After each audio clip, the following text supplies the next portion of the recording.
Palmer and I'm a lifelong Gloucestershire resident. In fact, I was born about 5 miles from Javelin Park.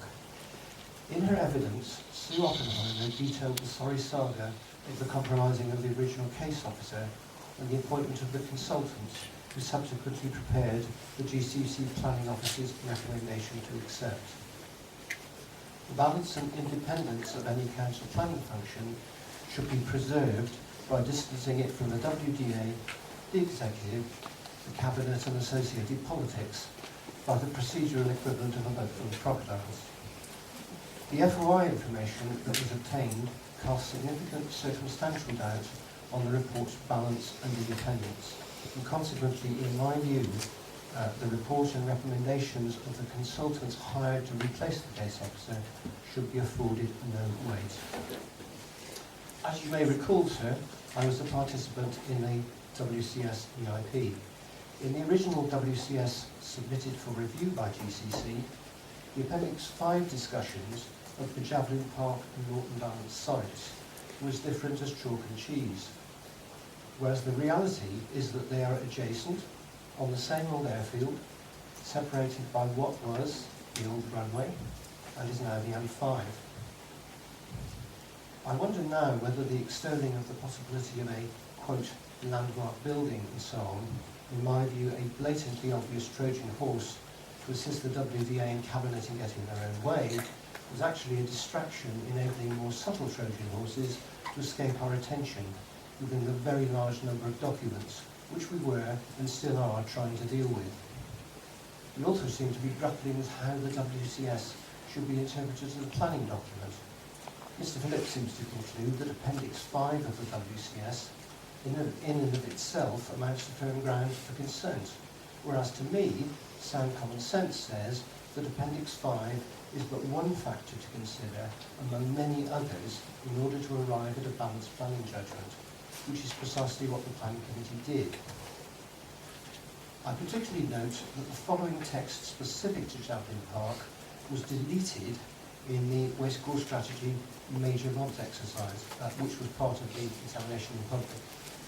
Quote, "A waste facility could cause permanent alteration of the site in terms of scale, height and intensity of development, resulting from a facility both taller and larger than the existing surrounding units.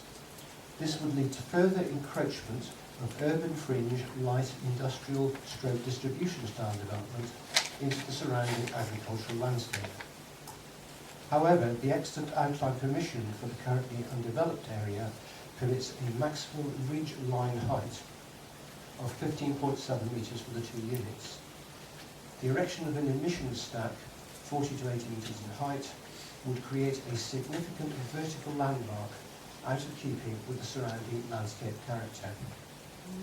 I would like to know, why was this removed from the WCS? And I would love to know who in the council instigated its removal. Unfortunately, we didn't spot this at the time and hence didn't test it properly at the examination in public. If it had remained in the text, we probably would not be where we are today. Whereas the waste level plan, where I represented Vision 21 at the examination in public in I think 2001, is straightforward. In Chapter 5, Policies, on page 116, we find Policy Number 6, Areas of Outstanding Natural Beauty. Proposals for waste development within areas of outstanding natural beauty and or adversely affecting the natural beauty of their landscape setting will only be permitted where it can be demonstrated to be the best practicable environmental option, and there is a lack of alternative sites, and there is a proven national interest, and the impact on the special features of the AONB can be mitigated. Also, paragraph 5104, proposals for waste development in the AONB will need to demonstrate BPEO, which is best practicable environmental option, yeah, correct, and will undergo rigorous examination, as will proposals for waste development outside the AONB, which could adversely affect the setting of these designated areas. Now, this policy could not be clearer, And the appellant's proposals fail on every point because it does indeed adversely affect the landscape setting of the AONB. We've heard plenty on that. Is not the best practicable environmental option. MBT plus gasification is, and indeed I would add that was a study that was done by the University of Gloucestershire about 6 years ago. There are alternative sites, e.g. current proposals by Corey for MBT at Stoke Orchard. There is no proven national interest. Residual waste has not been growing for some time, and there will soon be a glut of treatment capacity, and again we've heard of that. And the impact on the special features and the setting of the AONB cannot be mitigated. In terms of applicable case law, we've already heard plenty on the wind turbines at Berkeley Bay. Sir, my central point is that we need to apply common sense to the 15.7 metre height limit imposed by a previous Secretary of State under CD 9.2. This was for, and I would say happened to be for, a B8 warehousing development in a modern rectangular industrial building. But to me, it makes no common sense whatever to make the height limit conditional on what goes on inside the building. With a height limit, we are talking about an aspect of the massing of the building. So are we saying that a 40 metre high building with B8 inside fails the height limit, but a visually similar 40 metre high building with an incinerator or anything else inside it is not constrained by the limit, when the exterior could visually look exactly the same? For me, that is clear nonsense, and the original WCS words clearly link the limit to proposed waste development as well.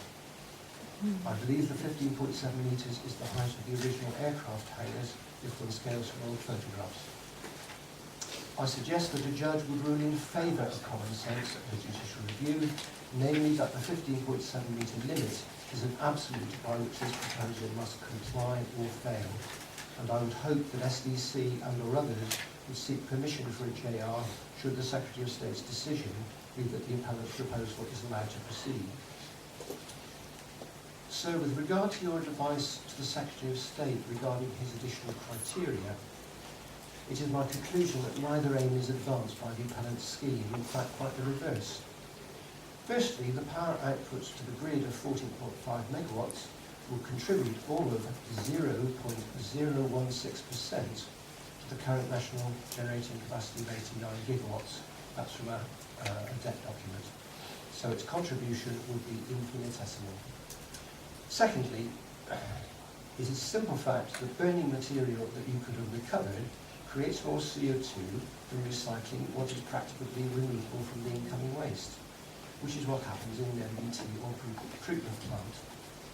So the appellant's proposal causes greater climate change impacts when compared to readily available alternatives. In fact, incineration of recyclable material will soon be illegal in Scotland, is a policy in the EU waste roadmap, and so is likely to be in an EU directive by around 2020 or so. So it's clear to me that pre-treatment will be mandated. And pre-treatment is precisely what UBB already do in their Madrid facility. Regarding alternatives, GCC has based its claimed but unsubstantiated savings as if landfill were the only alternative, and incineration has been proposed because they claim it is safer to rely on so-called proven technology. The reality is that plenty of alternatives exist, particularly MBT, which are proven, cheaper and quicker to build, cheaper to operate, i.e. better value for Gloucestershire taxpayers, being a quarter of the build cost and saving an additional, I reckon about £100 million additional over 25 years. That's over the claimed 150 million, so 250 million, and being more flexible in operation. And they can all meet the extant 15.7 metre height limit. The UK government's own 2013 document, Energy from Waste to Guide to the Debate, CD 7.9, at paragraph 137 says, visual impact of energy from waste is increasingly recognised as an important issue, and there is a tendency to move away from the big sheds and tall chimney approach towards innovative designs more in keeping with the local environment. Exactly. This proposal is yesterday's technology and the government agrees. Remember also that the government withdrew the PFI funding they had awarded to this project. The appellants described their Essex MBT plant as, quote, technology which protects the environment and human health. That's from their website. I agree. Available alternatives tick all the boxes for a sensible residual waste recovery process for Gloucestershire, heightened visual impact, flexibility, value for money for local taxpayers, addressing local health concerns, efficient energy recovery, and minimise carbon and greenhouse gas emissions. The appellant's proposal must, sir, be rejected in favour of a more sensible alternative, which I am confident we could all then support. Indeed, some of us will be very happy to work with the appellants in a spirit of inclusive openness to achieve that end. Thank you. Thank you very much.